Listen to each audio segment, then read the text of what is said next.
Hello and welcome to another episode of Classroom. This time round, we're switching gears a little bit. We've been talking about all kinds of equity-based issues, but today we're talking commodities, and we're talking about perhaps the biggest one from them all, crude oil. What does it mean? How does it affect you and me? How does it affect economies at large? And why is pricing such a big issue? My two guests today, Peter Maguire, Managing Director of CWA Global Markets, and Ashok Mittal of Karvi Comtrade, both men who understand the subject very carefully. Gentlemen, great to have both of you on the show. Ashok, definitions first. What is crude oil? So crude oil is something which is, liquid in a liquid form, and which is you get from the under the land. And when we talk about crude oil barrels, that means approximately 159 liters of the crude oil. Peter, the more important part is how we benchmark pricing for crude oil. Is there a basis for that? How does it work in terms of a per barrel situation? How do we arrive at that price that says crude is trading at 70 to a barrel or 75 to a barrel? Well, there are so many factors that go in. You've got your exploration costs, you've got the whole supply chain, and then you've got to think of how it actually gets extracted from the Earth's crust. And then you think about the whole matter of what fair pricing is. During the 80s and the 90s, we had a very depressed oil market, and in this decade, we've had very, very high prices all the way through to 147 in 2008. Very, very volatile, and so many components go into the pricing. What goes into determining the futures price, Peter? Because often we're not looking so carefully at what's happening right now, but more at what the pointer is pointing to a couple of months ahead. How do we decide future prices for crude oil?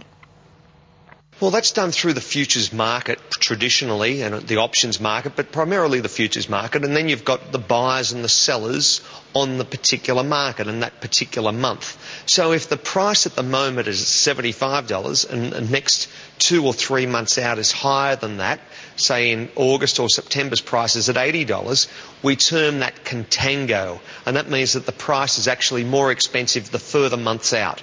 And you've got interest rates that have got to be taken into consideration, and of course the value of the actual currency itself. But that's traditionally how the pricing mechanism is worked out, through buyers and sellers entering that market, Mitali.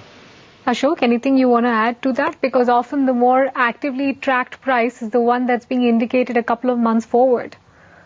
I think, Mitali, basically the price is definitely determined by demand and supply, and when we arrive at a future price, that is largely the spot price plus any kind of cost of carry which is added to the prices, which is largely either the rate of interest as well as the cost for storage.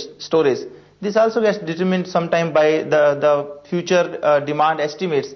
So it's quite possible sometime we see the spot demand is quite high and you see future prices either at the par or maybe a discount. But when you see the future demand will be higher and the cost of storage or cost of holding the crude oil is higher, then future price may be quite high as far as crude oil is concerned, or in fact any other energy products are concerned. Okay, so now we've laid the basic foundation of crude and come to the most important question, which is what determines prices. Peter, just to take the point that Ashok made here on demand and supply, how do those two figures work? Well, they're more, that is the whole framework of the particular market. So we've got the demand side as far as more consumption. If you've got different times of the year, you have different amounts of consumption due to driving seasons and so on. And then you have the supply side, and that's from the miners, that's from the people that are actually exploring, retrieving it from the ground, and in turn the Exxons, the BPs, the Shell oil companies and so on. So there are so many factors that go on as far as the demand side and the supply side. And OPEC is a major cartel that supplies about over 40% of global oil. So we need to take into consideration whether they've got geopolitical issues at the moment, or you've got a falling away in demand or a rise in demand. And all those factors come and are represented in the futures market. Ashok, what else contributes to this entire price determination issue? Is it just a pure demand-supply dynamic, or do you think with crude there are other factors as well that come into play in order to arrive at a price for it? Mitali, I think first we need to understand who are the large players in the market. So if you see from the production side, Saudi Arabia being the largest, then you have US producing, China producing, Mexico producing, right, Russia producing the oil. And on the demand side as well as the large consumer are US, India, Russia, China, Japan. Now these are the people who play. Secondly, when we look at OPEC, in fact there are 12 countries, but out of these 12 countries they are mostly like say Middle East based countries or Iran.